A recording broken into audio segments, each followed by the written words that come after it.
दोस्तों नमस्कार, ये है मार्गदर्शन फॉर सिविल सर्विसेज। मैं अनुराग चौधरी।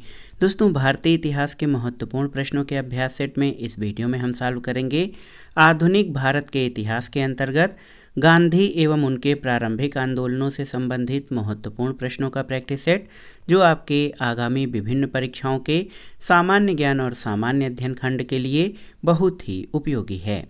तो आइए शुरू करते हैं आधुनिक भारत के इतिहास के अंतर्गत गांधी एवं उनके प्रारंभिक आंदोलनों से संबंधित महत्वपूर्ण प्रश्नों का प्रैक्टिस सेट। प्रश्नों को सॉल्व करते समय हम उनकी व्याख्या भी करते चलेंगे ताकि आप प्रश्नों को आसानी से समझ सकें और परीक्षाओं की दृष्टि से कुछ अन्य महत्वपूर्ण तथ्यों को भी तैयार कर सकें। तो आइए शुरू करते हैं। पहला प्रश्न है, दक्षिण अफ्रीका में रहने की अवधि में महात्मा गांधी ने निम्न में से जिस पत्रिका का प्रकाशन किया था उसका नाम क्या था? ऑप्शन है नवजीवन, इंडिया गजट, अफ्रीकनर या इंडियन ओपिनियन। तो सही उत्तर ऑप्शन डी हो जाएगा, इंडियन ओपिनियन। दोस्तों, दक्षिण अफ्रीका में गांधी जी ने इंडियन ओपिनियन नामक अखबार निकाला था। अगला प्रश्न है, फिनिक्स फार्म कहाँ पर स्थित है? सूरतगढ़, एसेक्स, डरबन या कंपाला में? तो सही उत्तर डरबन, दक्षिण अफ्रीका में फिनिक्स फार्म स्थित है। दोस्तों, महात्मा गांधी ने 1904 में डरबन, दक्षिण अफ्रीका में फिनिक्स फार्म की स्थापना की थी। अगला प्रश्न है कि एम के गांधी यानी मोहनदास करमचंद गांधी समर्थक थे किसके? तो आप सभी जानते हैं, दार्शनिक अराजकतावाद यानी ऑप्शन डी। दोस्तों, आप जान लीजिए, मार्क्स की तरह गांधी जी राज्य को हटाने की इच्छा रखते थे। उन्होंने स्वयं को दार्शनिक अराजकतावादी कहे जाने से गुरेज नहीं किया था। अगला प्रश्न है, निम्नलिखित में से गांधी जी के रामराज्य के युगल सिद्धांत कौन थे? तो सही उत्तर सत्य और अहिंसा। दोस्तों, सत्य और अहिंसा गांधी जी के राम राज्य के युगल सिद्धांत थे। अगला प्रश्न है, गांधी जी की दृष्टि में अहिंसा का अर्थ क्या है? तो सही उत्तर गांधी जी की दृष्टि में अहिंसा का अर्थ सत्य की प्राप्ति का रास्ता है, यानी सत्य को प्राप्त करने का जो रास्ता है वो अहिंसा से होकर जाता है। अगला प्रश्न है, गांधी जी के शब्द में संदर्भ में निम्नलिखित में से कौन सा सही है? आपको बताना है। बिना मार्क्सवाद के मार्क्सवादी, बिना समाजवाद के समाजवादी, बिना व्यक्तिवाद के व्यक्तिवादी या समाजवादियों में एक व्यक्तिवादी और समाजवादियों में एक मार्क्सवादी। तो सही उत्तर ऑप्शन डी हो जाएगा। दोस्तों, आप जान लीजिए, गांधी जी स्वयं कहते थे कि मैं उसी समस्या को सुलझाने में लगा हूं जो कि वैज्ञानिक समाजवाद के सामने है। इसलिए गांधी जी को समाजवादियों में एक व्यक्तिवादी और समाजवादियों में एक मार्क्सवादी कहा जा सकता है। अगला प्रश्न है, गांधी जी के सिद्धांत के अनुसार कौन सा एक कथन सही नहीं है? आपको बताना है। सत्याग्रही का उद्देश्य शत्रु को पराजित करना है, ये सही नहीं है। सत्याग्रही का शस्त्र अहिंसा है, बिल्कुल सही है। सत्याग्रही को अपने संकल्प में दृढ़ विश्वास होना चाहिए, सही है। सत्याग्रही को विरोधियों के प्रति द्वेष भाव नहीं रखना चाहिए। तो ऑप्शन ए जो है कि सत्याग्रही का उद्देश्य शत्रु को पराजित करना है, ये आपका सही नहीं है।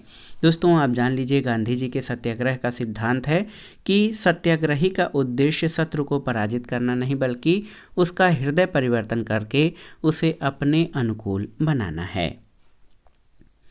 अगला प्रश्न है, गांधी जी के अनुसार हिंसा का क्रूरतम रूप क्या है? तो सही उत्तर क्या हो जाएगा? गांधी जी के अनुसार दोस्तों, हिंसा का क्रूरतम रूप गरीबी का अस्थायित्व है। गांधी जी ने कहा था कि गरीबी का अस्थायित्व हिंसा का क्रूरतम रूप है। अगले प्रश्न पर आते हैं, गांधी जी ने परिवार नियोजन के लिए क्या तरीका बताया? ऑप्शन है आत्मनियंत्रण, नसबंदी, निरोध या लूप। तो सही उत्तर गांधी जी ने परिवार नियोजन के लिए सेल्फ कंट्रोल यानी आत्मनियंत्रण को सर्वोत्तम तरीका बताया था। अगला प्रश्न है, गांधी जी दक्षिण अफ्रीका में कितने वर्ष तक रहे थे? तो सही उत्तर 21 वर्ष। दोस्तों, आप जान लीजिए, गांधी जी अफ्रीका में लगभग 21 वर्ष तक रहे थे। अगला प्रश्न है, महात्मा गांधी दक्षिण अफ्रीका से भारत किस वर्ष में लौटे थे? आपको बताना है। तो उत्तर है 1915 यानी 1915। गांधी जी जनवरी 1915 में दक्षिण अफ्रीका से भारत लौटे थे। अगला प्रश्न है, दक्षिण अफ्रीका के किस रेलवे स्टेशन पर गांधी जी को ट्रेन से फेंका गया था, आपको बताना है। तो उत्तर है पीटरमारिट्सबर्ग। यहाँ पर ऑप्शन बी आपका सही उत्तर हो जाएगा। दोस्तों, दक्षिण अफ्रीका के पीटरमारिट्सबर्ग रेलवे स्टेशन पर गांधी जी को नस्ली भेदभाव के फलस्वरूप ट्रेन से फेंका गया था। अगला प्रश्न है, एम के गांधी ने निम्नलिखित भारतीय राष्ट्रीय कांग्रेस के अधिवेशनों में किसमें सर्वप्रथम भाग लिया था। तो ये प्रश्न बहुत ही महत्वपूर्ण है, आप जान लीजिए। कलकत्ता अधिवेशन 1901 में। दोस्तों, आप जान लीजिए कि महात्मा गांधी ने सबसे पहले वर्ष 1901 में आयोजित कांग्रेस के कलकत्ता अधिवेशन में भाग लिया था। अगला प्रश्न है, भारत के स्वतंत्रता आंदोलन के दौरान महात्मा गांधी द्वारा स्थापित साबरमती आश्रम किस नगर के बाहर स्थित है। तो सही उत्तर अहमदाबाद, ऑप्शन बी। दोस्तों, महात्मा गांधी ने 1915 में अहमदाबाद के कोचरब क्षेत्र में सत्याग्रह आश्रम की स्थापना की। ये आश्रम विभिन्न आर्थिक गतिविधियों के संचालन की सुविधा की दृष्टि से 17 जून 1917 को साबरमती नदी के किनारे स्थानांतरित किया गया था। अगला प्रश्न है कि महात्मा गांधी ने अहमदाबाद के निकट साबरमती के किनारे एक आश्रम बनाया था, इसे क्या कहा जाता था। तो सही उत्तर सत्याग्रह आश्रम, ऑप्शन सी। दोस्तों, आप जान लीजिए महात्मा गांधी द्वारा साबरमती के किनारे सत्याग्रह आश्रम बनाया गया था। अगला प्रश्न है, महात्मा गांधी से संबद्ध निम्नलिखित आश्रमों में कौन सबसे पुराना है।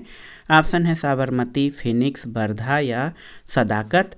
तो सही उत्तर हो जाएगा फिनिक्स आश्रम। दोस्तों, महात्मा गांधी ने फिनिक्स, डरबन, दक्षिण अफ्रीका में 1904 में एक आश्रम स्थापित किया था। फिनिक्स महात्मा गांधी द्वारा स्थापित प्रथम आश्रम था।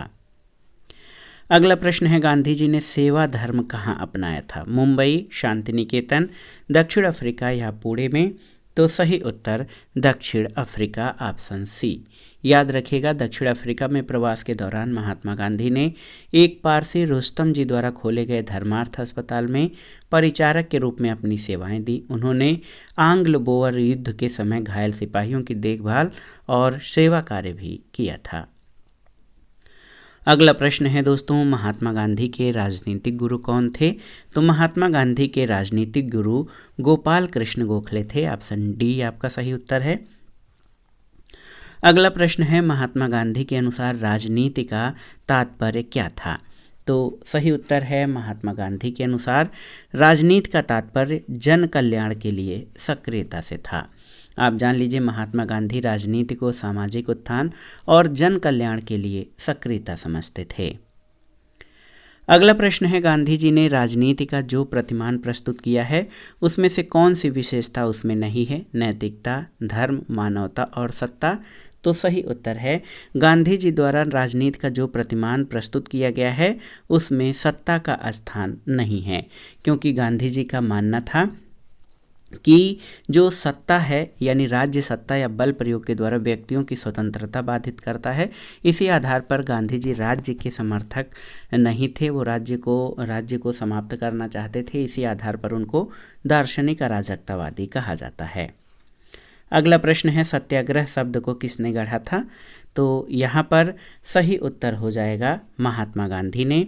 दोस्तों, सबसे पहले सत्याग्रह शब्द का प्रयोग महात्मा गांधी के द्वारा किया गया था। अगला प्रश्न है, आप देखिए, भारत के स्वतंत्रता संघर्ष के दौरान सबसे पहले सत्याग्रह किसने किया था। सरदार पटेल, जवाहरलाल नेहरू, विनोबा भावे या महात्मा गांधी। तो सही उत्तर महात्मा गांधी ने। महात्मा गांधी ने भारत के स्वतंत्रता संघर्ष के दौरान वर्ष 1917 में चंपारण सत्याग्रह प्रारंभ किया और ये गांधी जी का भारत में पहला सफल सत्याग्रह था। अगले प्रश्न पर आते हैं, निम्नलिखित में से मोहनदास करमचंद गांधी किसके लिए सर्वाधिक जाने जाते हैं।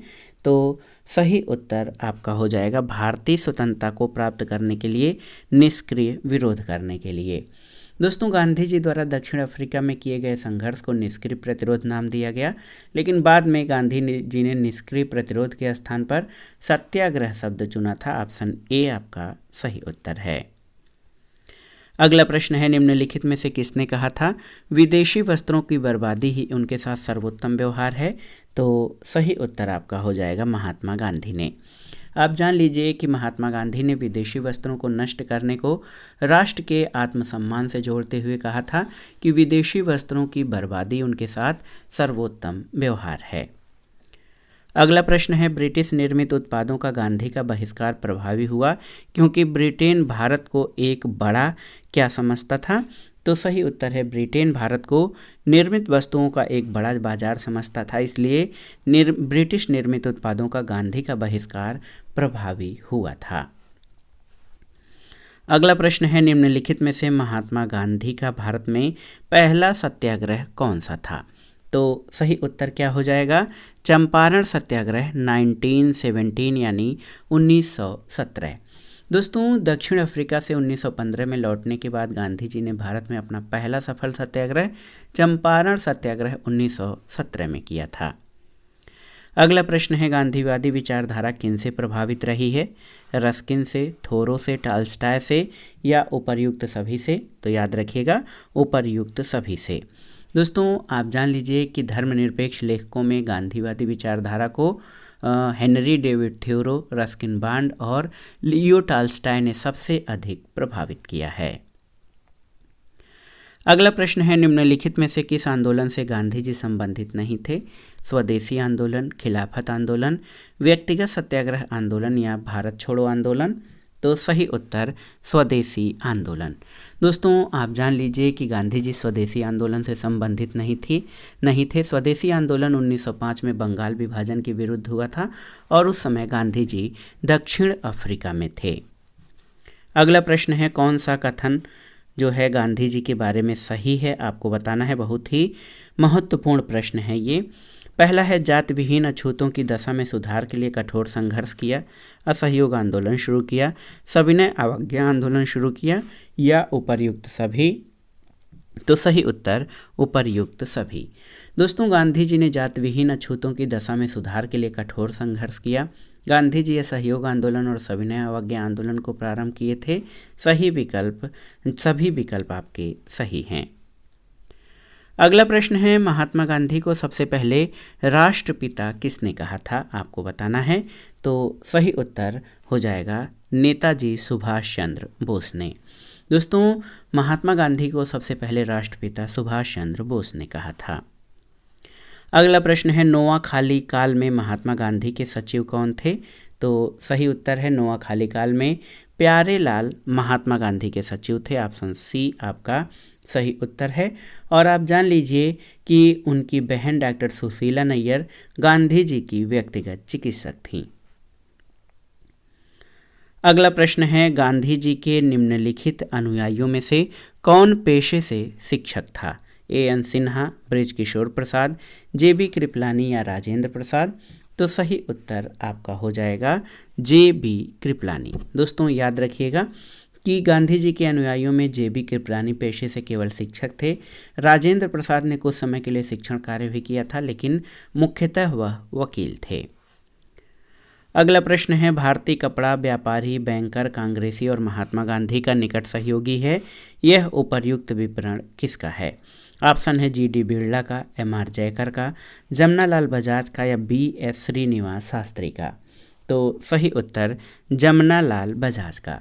दोस्तों, जमनालाल बजाज कपड़ा व्यापारी, बैंकर, कांग्रेसी सामाजिक कार्यकर्ता और महात्मा गांधी के निकट सहयोगी थे। अगला प्रश्न है, स्वाधीनता आंदोलन के दौरान महात्मा गांधी के करीबी अंग्रेज मित्र कौन थे? आपको बताना है। बहुत ही महत्वपूर्ण प्रश्न है कि स्वाधीनता आंदोलन के दौरान महात्मा गांधी के करीबी अंग्रेज मित्र कौन थे? तो सही उत्तर रेवरेंड चार्ली एंड्रयूज। दोस्तों, आप जान लीजिए चार्ल्स एंड्रयूज, जिनको दीनबंधु एंड्रयूज कहा जाता है, सेंट स्टीफन कॉलेज दिल्ली में प्राध्यापक थे। भारतीयों से इनका गहरा लगाव था और वो हर तरह से भारतीय बनना चाहते थे। रविन्द्रनाथ टैगोर, गोपाल कृष्ण गोखले और महात्मा गांधी से इनके घनिष्ठ संबंध थे। अगला प्रश्न है, किस कारागार को गांधी जी ने मंदिर का नाम दिया था? तो सही उत्तर आपका हो जाएगा यरवदा जेल। दोस्तों आप जान लीजिए यरवदा कारागार जो कि महाराष्ट्र के पुणे जिले में है, गांधी जी को वर्ष 1930 में बंदी के रूप में भेजा गया था। यरवदा जेल में गांधी जी ने अपने अनुभवों और आध्यात्मिक प्रगति की समीक्षा करते हुए इसको मंदिर की संज्ञा दी थी। अगला प्रश्न है, भारत की स्वाधीनता के समय महात्मा गांधी कांग्रेस कार्यकारिणी समिति के सदस्य थे, कांग्रेस के सदस्य नहीं थे, कांग्रेस के अध्यक्ष थे या कांग्रेस के महासचिव थे? तो सही उत्तर है भारत की स्वाधीनता के समय महात्मा गांधी कांग्रेस के सदस्य नहीं थे। दोस्तों वर्ष 1934 में गांधी जी ने कांग्रेस से इस्तीफा दे दिया था। अगला प्रश्न है, गांधी जी की मृत्यु पर किसने कहा था कि हमारे जीवन से प्रकाश चला गया है? तो सही उत्तर है पंडित जवाहरलाल नेहरू। इन्होंने कहा था कि हमारे जीवन से प्रकाश चला गया है। अगले प्रश्न पर आइए, गांधी जी को वन मैन बाउंड्री फोर्स कहकर किसने संबोधित किया था? तो सही उत्तर माउंटबेटन ने। दोस्तों याद रखिएगा, लॉर्ड माउंटबेटन ने गांधी जी को वन मैन बाउंड्री फोर्स की उपाधि दी थी। अगला प्रश्न है, किसने महात्मा गांधी को आदेशित किया था कि वो भारत में प्रथम वर्ष खुले कान पर मुंह बंद कर व्यतीत करें? तो सही उत्तर क्या हो जाएगा? गोपाल कृष्ण गोखले। गांधी जी के राजनीतिक गुरु गोपाल कृष्ण गोखले थे। उन्होंने महात्मा गांधी को आदेशित किया था कि वो भारत में प्रथम वर्ष खुले कान पर मुंह बंद कर व्यतीत करें। अगला प्रश्न है, निम्नलिखित में से कौन कहा करते थे गलत साधन हमें कभी भी सही उद्देश्य तक नहीं ले जाते हैं? तो सही उत्तर ये कथन महात्मा गांधी का है, जिनका कहना था कि गलत साधनों से कभी भी सही उद्देश्य की प्राप्ति नहीं हो सकती है। अगला प्रश्न है, प्रश्न संख्या 41 की निम्नलिखित में से कौन इस सिद्धांत के प्रबल समर्थक थे कि जो नैतिक दृष्टिकोण से गलत है वो राजनीतिक दृष्टिकोण से कभी सही नहीं हो सकता? तो ये महात्मा गांधी। महात्मा गांधी ने नैतिकता आधारित राजनीति की वकालत की, इसीलिए उन्होंने कहा था कि जो नैतिक दृष्टिकोण से गलत है वो राजनीतिक दृष्टिकोण से कभी सही नहीं हो सकता है। उनका कहना था कि नैतिकता विहीन राजनीति राज्य को गर्त में ले जाती है। चलिए अगले प्रश्न पर आते हैं कि निम्नलिखित में से किस आंदोलन में महात्मा गांधी ने पहली बार भूख हड़ताल का प्रयोग हथियार के रूप में किया था? बहुत ही महत्वपूर्ण प्रश्न है। सही उत्तर अहमदाबाद की हड़ताल हो जाएगा। दोस्तों आप जान लीजिए, अहमदाबाद की जो हड़ताल है उसमें गांधी जी ने पहली बार भूख हड़ताल का प्रयोग हथियार के रूप में किया था। और अहमदाबाद की हड़ताल 1918 में अहमदाबाद मिल आंदोलन में गांधी जी ने पहली बार भूख हड़ताल का प्रयोग किया था।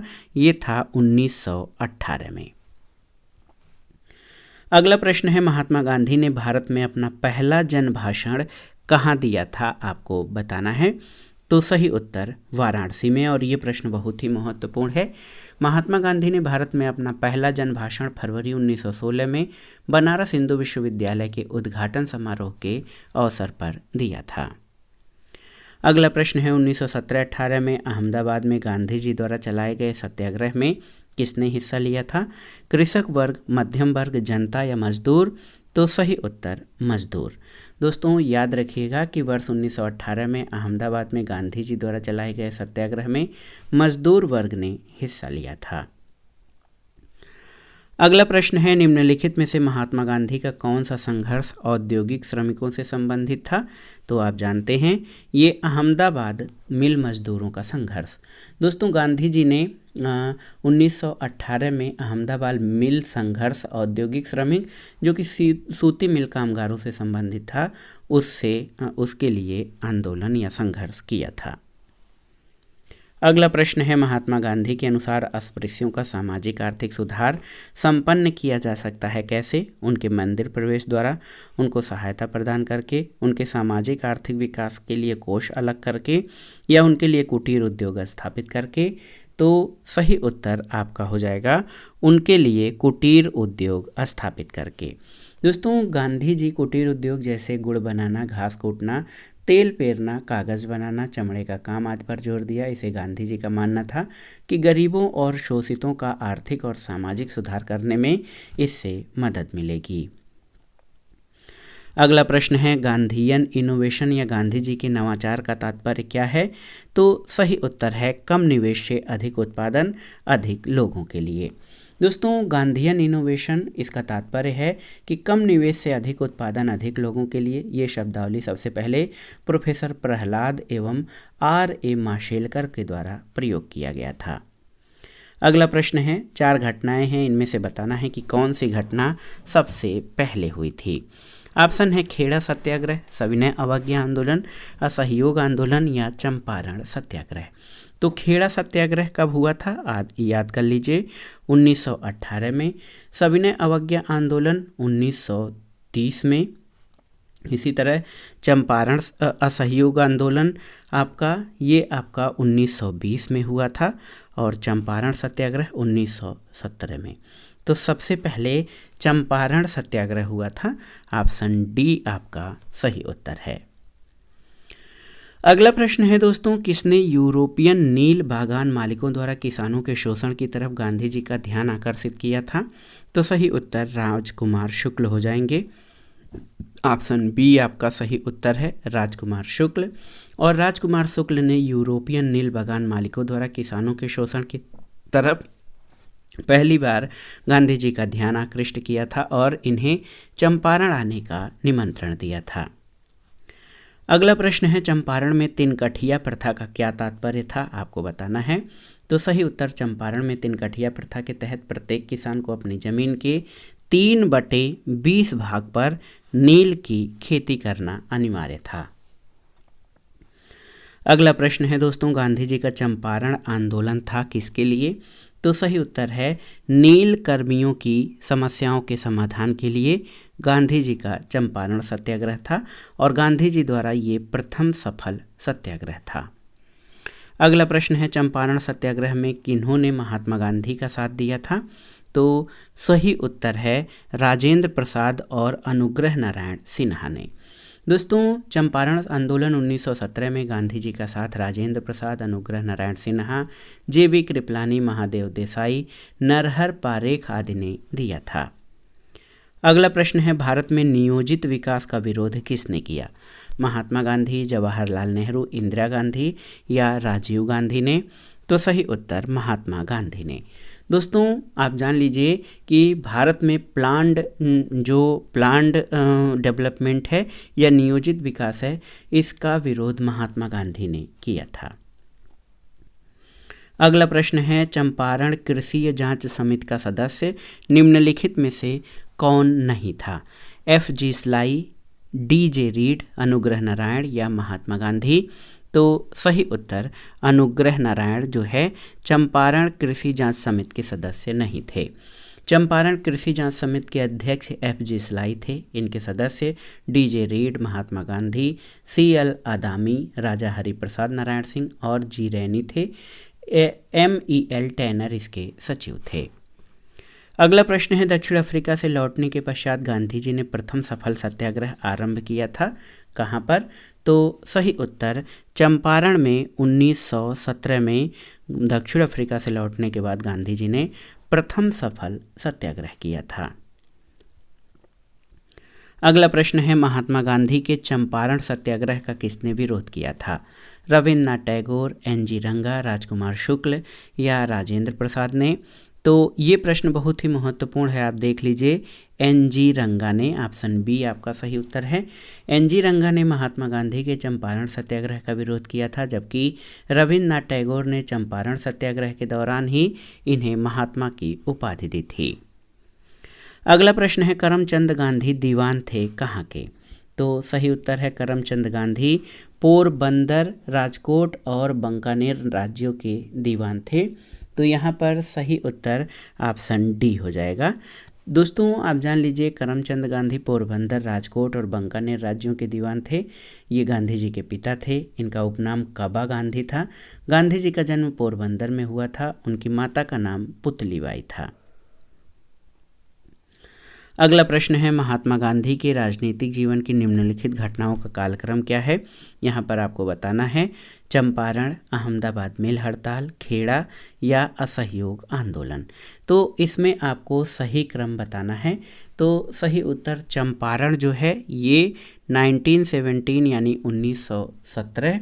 उसके बाद अहमदाबाद मिल हड़ताल जो है ये 1918, ये फरवरी मार्च 1918। खेड़ा जो है मार्च 1918 और असहयोग आंदोलन 1920 से 22। तो सही क्रम हो जाएगा 1 2 3 4। यहाँ पर देखिए 1 2 3 4 आपका सही क्रम हो जाएगा।